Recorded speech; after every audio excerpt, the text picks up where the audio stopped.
السلام عليكم أخواتي إخواني الكرام المتابعين الأوفياء داخل أرض الوطن وخارجه. تنحييكم، كنجدد بكم اللقاء في هذه الحلقة الجديدة من حلقات القضايا الجنائية. الحلقة ديال اليوم بلا مقدمات، حقاش كاينين الناس اللي ما كيبغيوش المقدمة، لذلك غادي نحاول باش ندير حلقة ما فيهاش مقدمة. القضية ديال اليوم كتتعلق بجريمة قتل.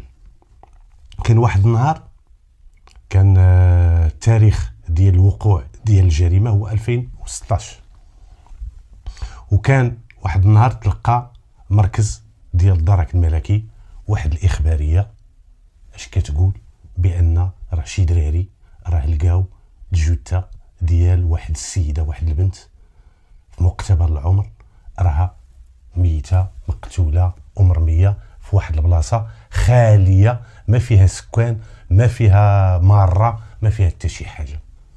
يعني واحد البلاصة هذا اللي ارتكب هذه الجريمة ورمى هذه الجثة، ربما رماها في ديك البلاصة، استغل هذه النقطة ديال ما كاين حتى حد تما وما كاين لا سكان لا والو. تلقاو رجال الدرك الملكي هذا الخبر، تحزموا بطبيعة الحال، علموا السلطات المعنية بما في ذلك السلطات الإدارية والسلطات القضائية في شخص السيد الوكيل العام المختص ترابيا، ومشاو للبلاصة اللي نعيتوا اليوم. من اللي وصلوا لتما كيلقاو بطبيعة الحال كالعادة واحد الجمهور، واحد الحشد ديال الناس دايرين على ديك الجثة. أول حاجة هنا نغتنم الفرصة ونوجه واحد النداء للجمهور الكريم. إلا قدر الله طحتي في شي موقف بحال هذا، تكون الجثة وحاول باش تبعد على مسرح الجريمة. راه ملي تدخل لمسرح الجريمة ربما بداك الدخول ديالك غادي تلف مجموعة ديال الأثارات اللي تقدر تكون هي المفتاح ديال ديك القضية هذيك. لذا فاش يكون الإنسان يشوف شي حاجة من البعد ويعلم، ما يوصل ما يقرب ما حتى حاجة. المهم لقاو الناس مجوقين تمايا، طلبوا منهم باش يبعدوا وباشروا الإجراءات القانونية ديالهم. ملي وصلوا من خلال المعاينة الأولية كيبان لهم بأن بالفعل راه كيتعلق الأمر بواحد الجريمة ديال القتل. علاش؟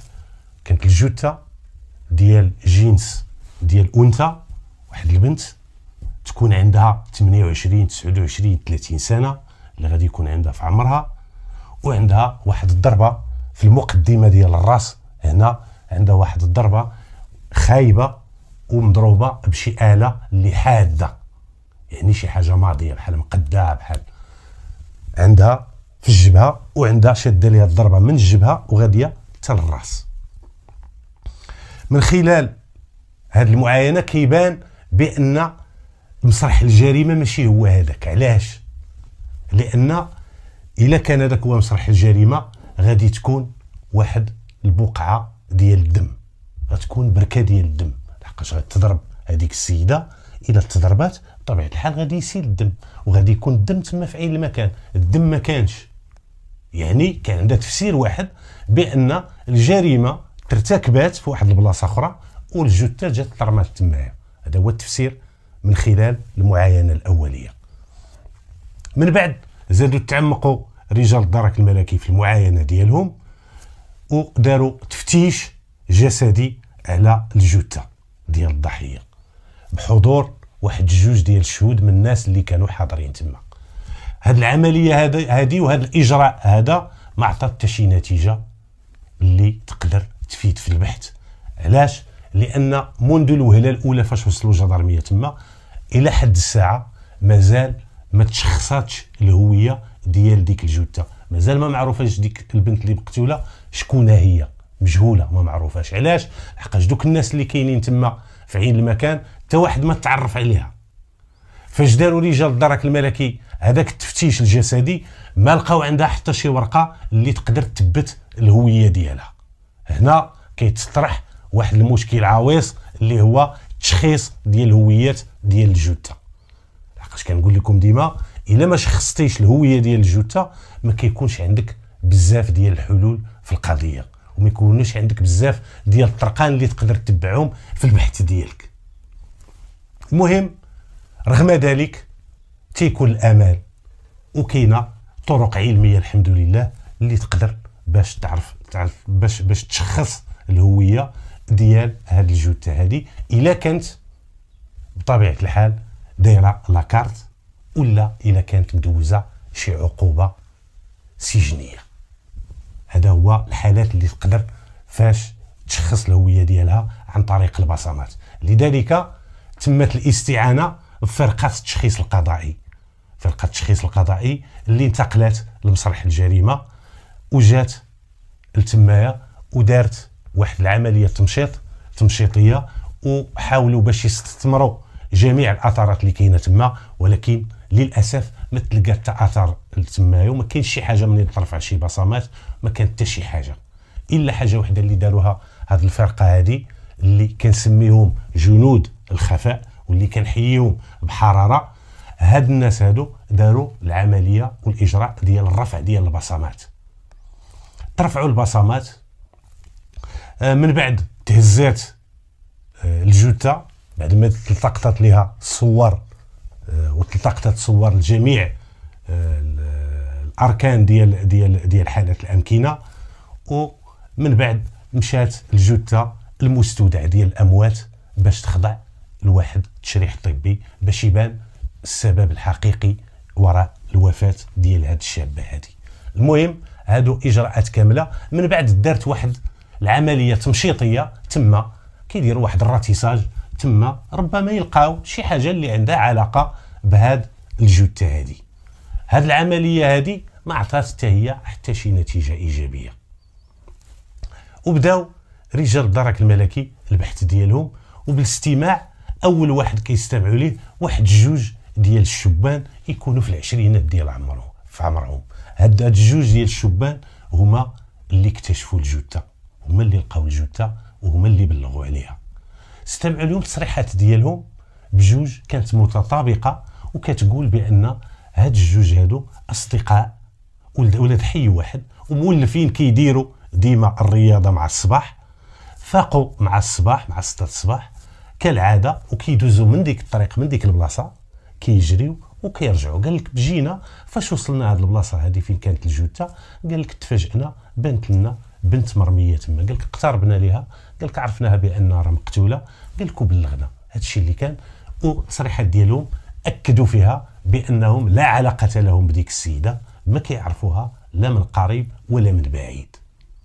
دار اتصال بالنيابه العامه، قال لك التعميق ديال البحث والاخلاء ديال السبيل ديال دوك جوج الناس خصوصا بعد التنقيط ديالهم بان بان ما عندهمش السوابق، وبان بانهم كيقراو مازالين كيقراو في الجامعه، يعني شبان ما تيبانش عليهم مجرمين وما كانت الشبهات كتحوم عليهم. المهم مشاو في حالتهم، والبحث راه غادي يتعمق باش تعرف الظروف والحيثيات ديال هذه الجريمه اللي مازال غامضه لحد الساعه. ترفعوا كما قلت لكم البصمات، مشاو عن طريق السلم الاداري باش يمشيو للمديريه العامه ديال الامن الوطني. دارت تشريح طبي كشف على واحد النقطه، على السبب الحقيقي ديال الوفاه اللي هو هذيك الضربه اللي كانت في الراس هي اللي سبات واحد النزيف وهو اللي كان السبب في الوفاه ديال الضحيه، وما عطاش شي حاجه اللي تقدر تفيد في البحث. وكشف بان هذيك الضحيه ما عندها كحول، يعني ما شرب شراب ما حتى حاجه، ما عندهاش شي حاجه في المعده ديالها. هادو هما الحقائق اللي كشف عليها التشريح الطبي، ولكن كتبقى حقائق محدوده ما عندهاش شي فاعليه بالنسبه للبحث، غير كتبين لك علاش باش مات السيده، هذا السبب الحقيقي. يعني تجزم التشريح الطبي بان الامر كيتعلق بجريمه قتل اللي غادي يحاولوا الناس المكلفين بالبحث يكشفوا الخيوط ديالها. المهم بقاو رجال الدرك الملكي باش يستمعوا تما الناس اللي قراب، ولا كما قلت لكم في الاول هذيك المنطقه خاليه من السكان، ما فيها حتى شي واحد ساكن، منطقه معزوله على السكان. المهم بداو تيتسناو رجال الدرك الملكي باش يتوصلوا بالنتيجه ديال رفع البصمات، الا انهم كيتلقاو هذوك البصمات اللي ترفعوا فاش وصلوا للمديريه العامه ديال الامن الوطني باش يتعرف شكون هي ديك الجثه. ملي دخلوهم القاعده ديال البيانات ديالهم ولا باز دو دوني ديالهم، بنك المعلومات ديالهم، المهم بان لهم بان هذيك البصمات ديال واحد السيده، وهذيك السيده العائله ديالها امها دايره بها بحث لفائده العائله عند الامن الوطني، عند المصالح ديال الامن الوطني. لذلك اتصلت المصالح المركزيه ديال الامن الوطني، اتصلوا بهذيك الكوميساريه اللي دايره هذاك البحث لفائده العائله، وعلموهم قالوا لهم بان رجال الدرك الملكي اللي كانوا محاديين لكم، حقاش لا بريغاد كانت قريبه البوليس فين بلغات الام ديال هاد السيده هذه، قالوا له هذيك السيده خصكم تصيفطوها لعند الجدرميه ديال البلاصه الفلانيه، راه تلقات هذيك البنت اللي كتقلب عليها ديك السيده بنتها راه تلقات ميته في البلاصه الفلانيه. داكشي اللي داروا الناس ديال الامن الوطني مشكورين من هذا المنبر المتواضع، مشاو علموا ديك السيده وقالوا لها بانك راك بلغتي عندنا وراه كاين شي جديد في القضيه ديال بنتك، والجديد شكون اللي غادي يقولوا لك؟ غادي تمشي لابريغاد ديال الجدرميه ديال البلاصه الفلانيه. جات هذيك السيده في ذاك النهار ملي علموها الناس ديال الامن الوطني، التحقت بالمركز وجات دخلت عند قائد المركز، قالت له ودي راه صيفطوني عندكم البوليس. علاش الشريفه؟ قال له ودي راه هذيك لقيتو شي وحده ميته عندكم وهذه وانا راه بلغت على ديك البنت. اتصلوا رجال الدرك الملكي بديك المفوضيه بديك الكوميساريه ديال الشرطه، اكدوا لهم قالوا لهم شتي دوك البصمات اللي رفعتوا لديك السيده راه كينطبقوا على واحد البنت، راه بنت ديك السيده اللي جات عندكم، وراه كانت بلغات عندنا بالاختفاء ديال بنتها، وراه دارت واحد البحث لفائده العائله. ملي تاكدوا رجال الدرك الملكي بان راه البوليس هما اللي صيفطوها، تواصلوا مع البوليس، تحققوا من هذه القضيه هذه، مشاو معاها اول اجراء داروه مشاو رافقوها المستودع ديال الاموات باش يعرضوا عليها الجثه ديال ديك السيده، واش فعلا بنتها ولا ماشي بنتها.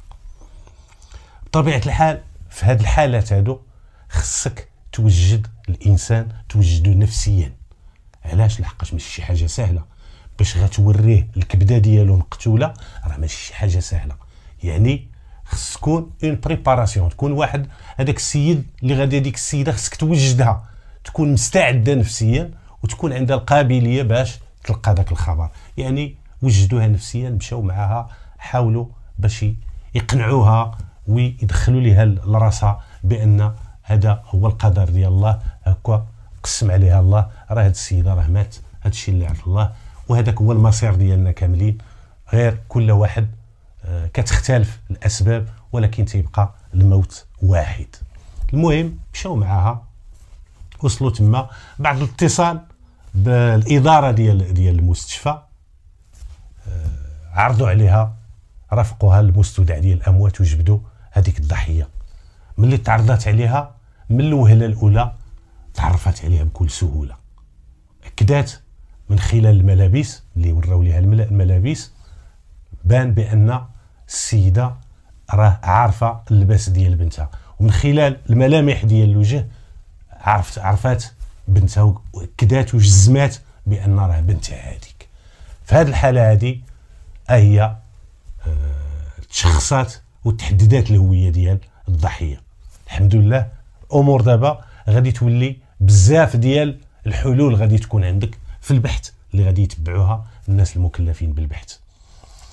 من بعد ما تاكدوا بان هذيك السيده راه بنتها، غادي يردوها للمركز وغادي يفتحوا معاها البحث وغادي يستمعوا لها في واحد التصريح اللي هو تصريح مفصل ومستفيض بخصوص الحياه ديال بنتها، بالخصوص بنتها واش عندها شي عداوه. المهم التصريح ديالها جا على الشكل التالي: هذيك المراه قالت لك بانها راه تزوجات بواحد السيد مده، وهذاك السيد كان على قد الحال، هذيك العلاقه الزوجيه تمرات على الولاده ديال 3 ديال الوليدات، جوج ولاد وبنت اللي هي البنت الوحيده اللي عندهم. قلت لهم هي هذيك اللي تقتلات مسكينه، هي هذه الضحيه هذه. قلت لهم الاب الزوج ديالها، هذه السيده ام الضحيه، قلت لك بان الزوج ديالها مات من بعد ما كبروا الدراري، وكانت الحاله ديالو كانت الحاله الاجتماعيه ديالو كانت ضعيفه. الدراري ملي توفى باهم قلت لك بانهم كل واحد حنا راسو ومشى يكون مستقبله وما عقلوش على الام ديالهم. بقات البنت هي والام ديالها. البنت ملي مات الاب ديالها كان في عمرها تقريبا شي 20 سنه اللي غادي يكون في عمرها.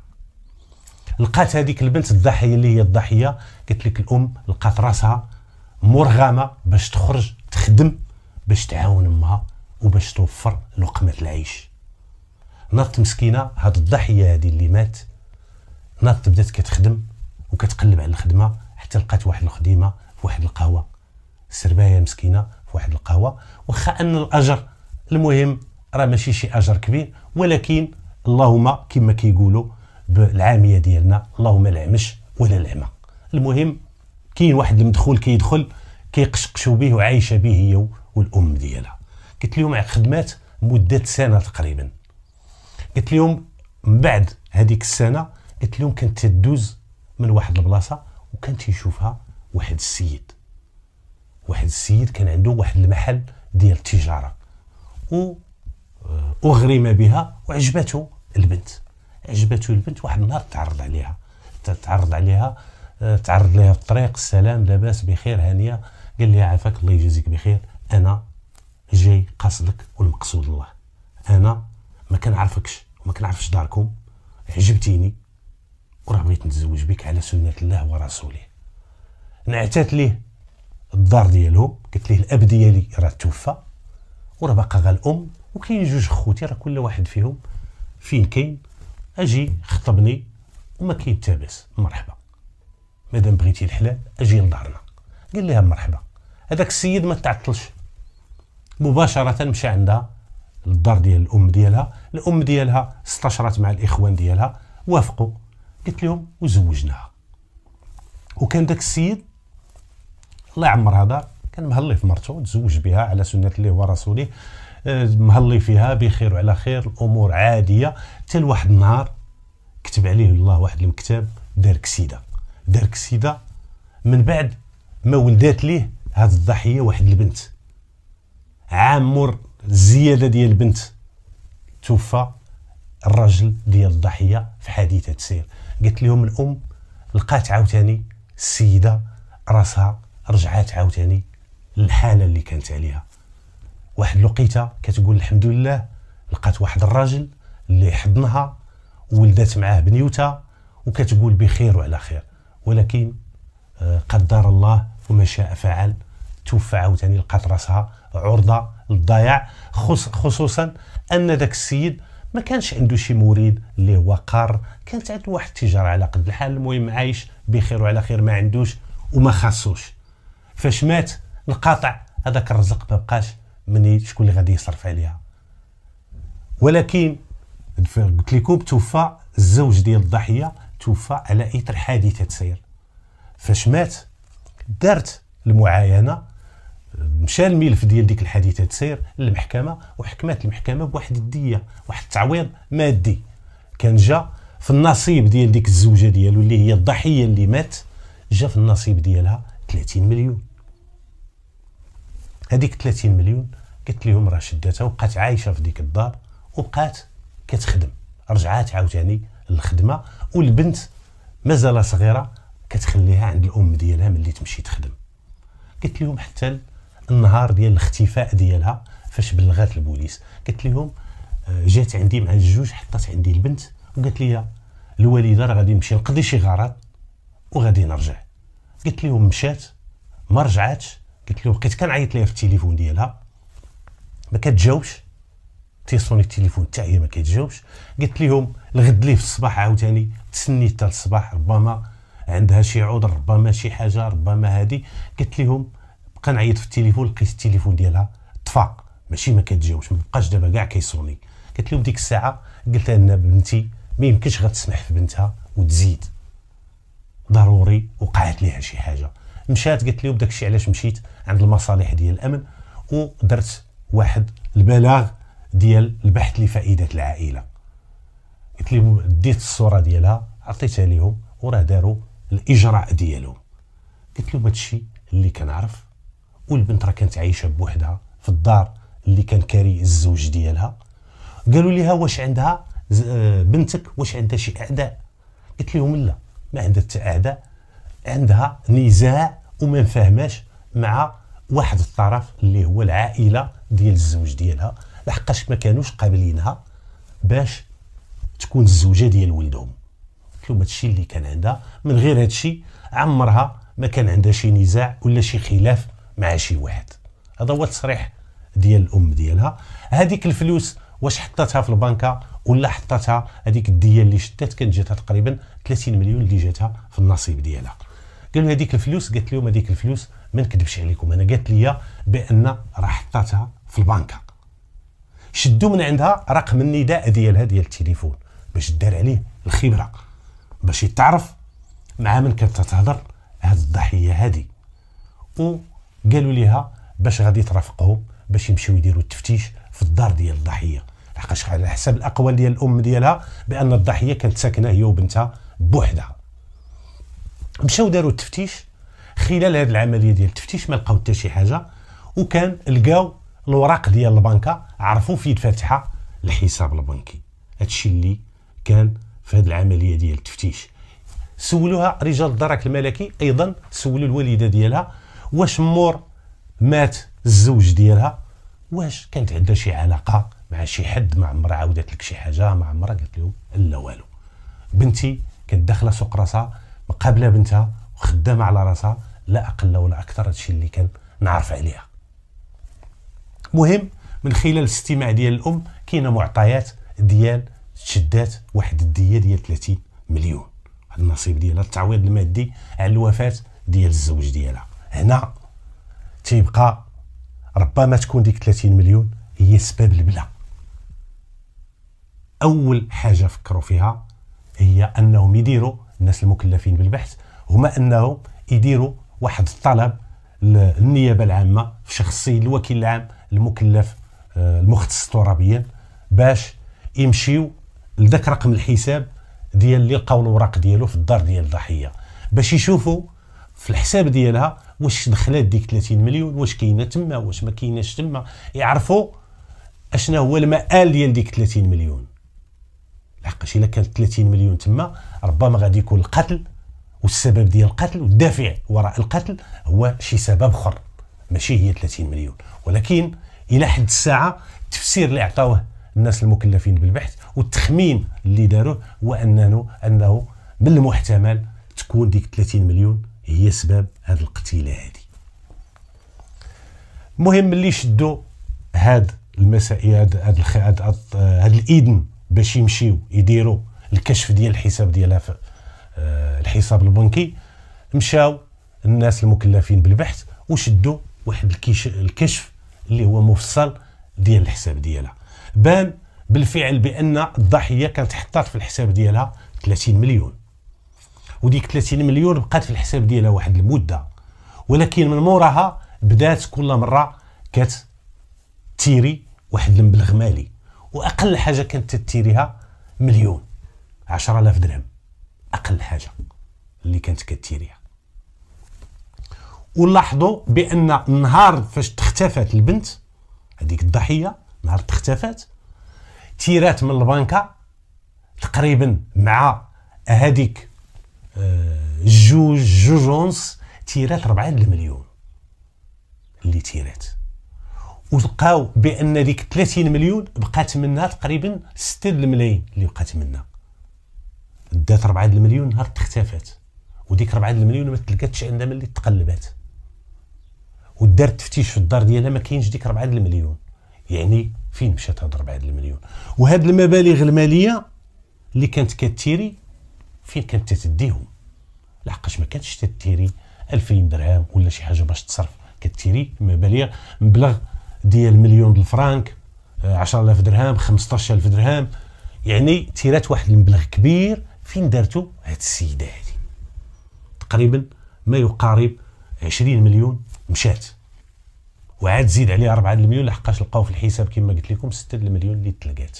هنا ولات الشكوك خصهم يعرفوا شكون اللي دا ديك الفلوس ومع من كانت عندها علاقه.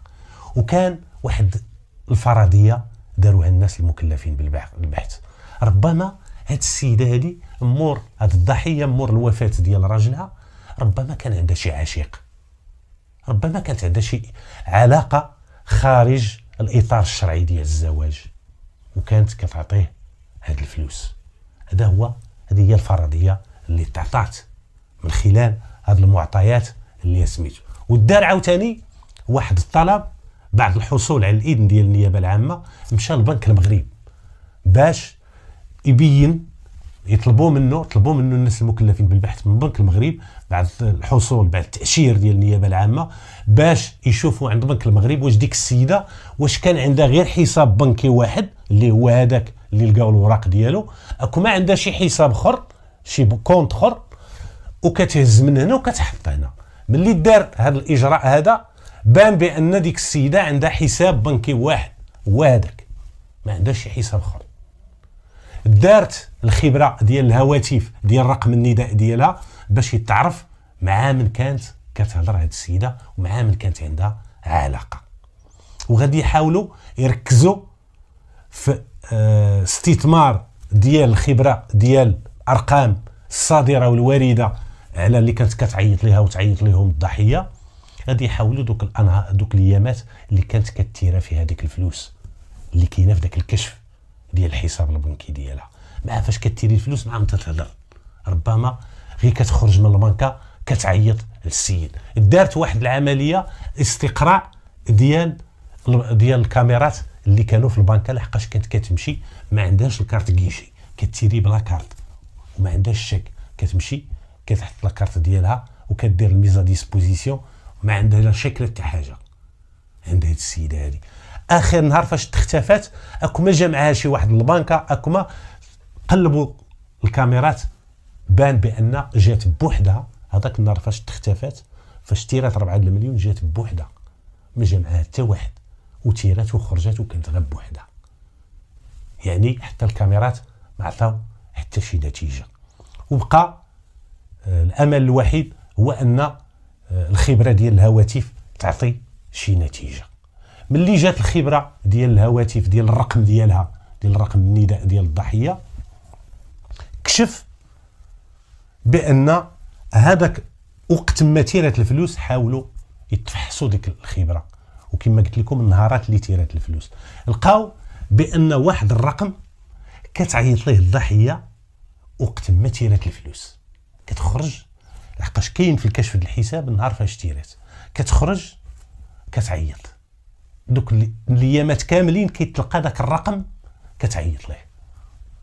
وهذاك النهار فاش اختفت، فاش تيرات 4 المليون، اخر رقم اتصلت به هو هذاك الرقم، اخر رقم، من موراه ما اتصلت حتى بشي رقم.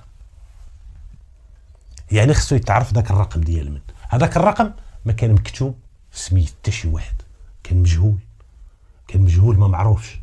لحقاش كما كتعرفوا ولاو دابا لي كارت ديال التليفونات تمشي عند مول الحانوت يبيعها لك، وهاد المساله هادي خصها تحارب، هادي فجوه. مثلا نقول لكم انطلاقا من التجربه المهنيه ديالي، كنت مشيت واحد المهمه انسانيه، مشيت للاردن باش مع الاطباء العسكريين في ديك المهمه الانسانيه المخيم ديال الزعتري اللي كانوا فيه اللاجئين السوريين الفارين من الحرب اللي كانت في سوريا. ملي وصلت تما يعني بطبيعه الحال خصني ندير واحد لاكارت باش نتواصل مع العائله ديالي. وصلنا تما والله يكون ما تجيب الباسبور ديالك والله لا ديتي لاكارت. يعني اي كارت ديال التليفون كتخرج في سميت واحد، ما يمكنش تخرج شي حاجه ما مكتوباش في سميت شي واحد. هذه فجوه كنتمنى باش ما تبقاش، لحقاش كتخلي هذه القضيه هذه كتخلي الابحاث في بعض الاحيان كتعطل كتطلب باش دار اجراءات اخرى. هنا غير واحد القوس فتحتو، هذا نداء الناس اللي معنيين بهذا الامر هذا باش دار اجراءات للحد من هذا الامر هذا. المهم هذا السيد هذيك النمره ما معروفاش، ما مكتوباش في سميت حتى شي واحد، وهنا كاينه اجراءات وكاينه خبرات اخرى كدار باش يتعرف هذاك واخا ما مكتوباش في سميتو. وهنا اتحفظ على باش نذكر التفاصيل ديال هذه الخبرات هذه، اتحفظ ما خصنيش نقول هذه المسائل هذه. المهم كاينه واحد الخبره داروها حتى توصلوا شكون هو هذاك السيد مول داك النمره. داروا خبرات اخرى ودار مجهود اكثر واكبر عاد وصلوا لهذاك. ملي توصلوا ليه عرفوه شكون هو. ملي عرفوه شكون هو اول حاجه داروها رجال الدرك الملكي هو داروا تنقيط، بوانتاو هذاك السيد شكون هو. ملي بوانتاوه بان العجب، بان بان ذاك السيد عنده سوابق كثيره وفي حاجه وحده، اشنا هو التجار في المخدرات والترويج ديال الاقراص المهلوسه. هذا هو كما كيقولوا بالعاميه ديالنا، هادو هما المناتيف لي موتيف اللي كانوا عنده، هادو هما المناتيف اللي كانوا عنده. اما كاين غير الاقراص المهلوسه والمخدرات الشراء. هادشي فاش كان خدام داك السيد، يعني واحد الانسان اللي عوج. واش العلاقه ديال هاد السيده مع هاد السيد؟ من بعد بدات كدار قراءه اخرى اللي هي دقيقه سميتو النتائج ديال الخبره ديال الارقام ودوك المكالمات اللي كانوا بينها بين الضحيه وبين داك السيد. تلقاو بان كتهضر معاه باستمرار، يعني كاينه علاقه وطيده بيناتهم. من المحتمل بان العلاقه ديالهم تكون خارج الاطار الشرعي ديال الزواج. هذا هو التفسير الوحيد اللي تعطى. تعرف هذا السيد شكون هو، تعرفات السوابق ديالو العدليه اللي عنده والسوابق القضائيه تعرفات كامله. هنا رجال الدرك الملكي وكان داك السيد كيسكن في منطقه النفوذ ديال الشرطه. هنا تواصلوا رجال الدرك الملكي، انتقلوا لعين المكان المدينه، تواصلوا مع الناس ديال الامن الوطني مشكورين من هذا المنبر، داروا لهم المؤازره. وقبل ما يديروا التدخل ديالهم الناس ديال الامن الوطني داروا التحريات ديالهم، لحقاش هما منطقه النفوذ ديالهم هذيك، عندهم مخبرين ديالهم، عندهم مسائل ديالهم. يعني ما تقدرش نتايا اللي جاي واحد المنطقه النفوذ ما ديالكش ما يمكنش غادي تجمع فيها معلومات، ما يمكنش تحرى على واحد السيد. هادوك الناس هما ولاد البلاد، عارفين، عندهم الناس ديالهم، عندهم مصادر ديالهم، جابوا المعلومات عليه، عرفوه فين كاين، وكان معروف لدى مصالح ديال الامن تما لحقاش عنده سوابق كما قلت لكم. جمعوا عليه المعلومات، حددوا البلاصه فين كان جالس، فين جالس داك السيد، ومشاو ليه ودارت واحد العمليه اللي هي متقونه على حقها وطريقها، حيت تمت المحاصره ديال ديك القهوه فين كان جالس وشدوه. رجال الامن كانوا كيعرفوه في وجهه لحقاش كما قلت لكم وعاودت لكم عنده سوابق، وقفوا عليه، عرفوه من الوهله الاولى، داروا ليه لي مينوط، نوض قاعد، نوضوه. اول حاجه داروا معاه مشاو رجال الدرك الملكي مؤازرين بالناس ديال الامن الوطني، مشاو ديريكت للدار ديالو، المحل ديال السكنه ديالو.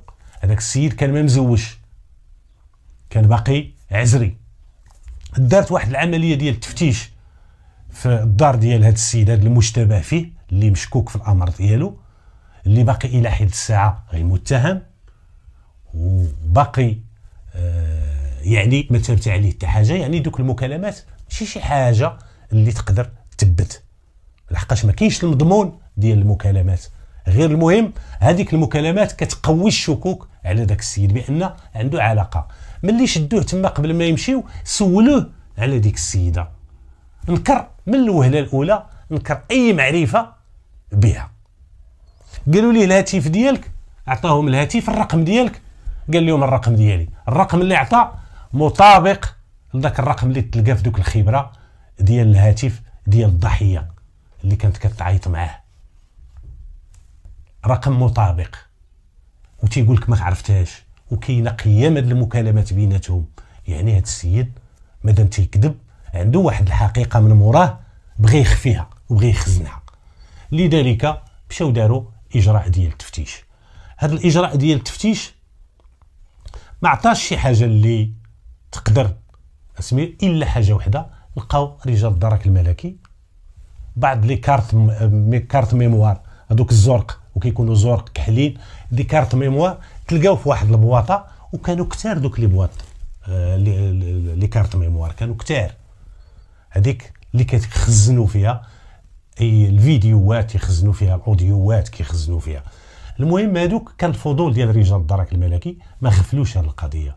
وبالمناسبه هذه رساله للزملاء، ما يغفلش الانسان اثناء عمليه تفتيش اي حاجه، باش تشوفوا الفضول والنباهه ديال الناس اللي كانوا مكلفين بالبحث. اما اي واحد غيشوف لي كارت ميموار يقول ما عندي، ما عندهم علاقه بالجريمه، ما عندهم حتى حاجه، صافي زيد انا كنقلب على شي حاجه اللي تقدر تفيدني في البحث. ولكن ما هملوش دوك لي كارت ميموار، هزوهم حجزوهم بالحضور ديال المعني بالامر، سولوه قال لهم لا شي موسيقى كاينه تما، هزوهم رغم ذلك هزوهم وداوه. هذا الاجراء ما كشف على حتى شي حاجه اللي تقدر تعاون في البحث وتثبت تهمه على هذا السيد هذا. وصلوا السيد ناكر كما قلت لكم، استمعوا لي في واحد التصريح نكر اي معرفه عنده بديك السيده، قال لهم ما كنعرفهاش وما عمري تلاقيت معها وما عمري تشوفت انا وياها.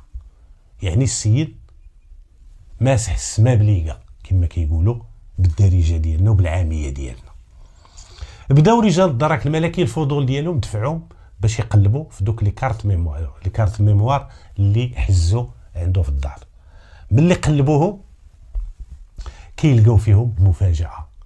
المفاجاه شنو كان اش كاين تما، اش مخزن في دوك لي كارت ميموار. لي كارت ميموار كان مخزن فيهم فيديوهات ديال هاد الفيديوهات.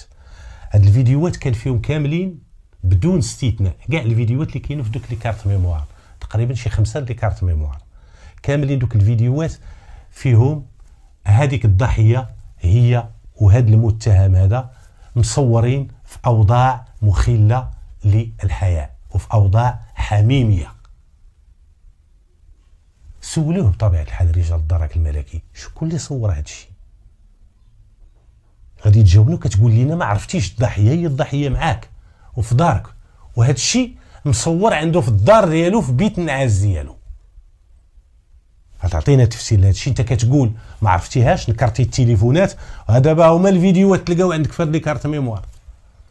وقول لنا دابا السيده كتقول ما بقيناش دابا نسمعوا من عندك الهضره ديال ما كنعرفهاش، ما كايناش ديك الهضره، انت كتعرفها. الفيديوهات كيوثقوا بان راه كتعرفها وكاينه علاقه اللي هي وطيده بيناتكم، ما بقى ما تنكر.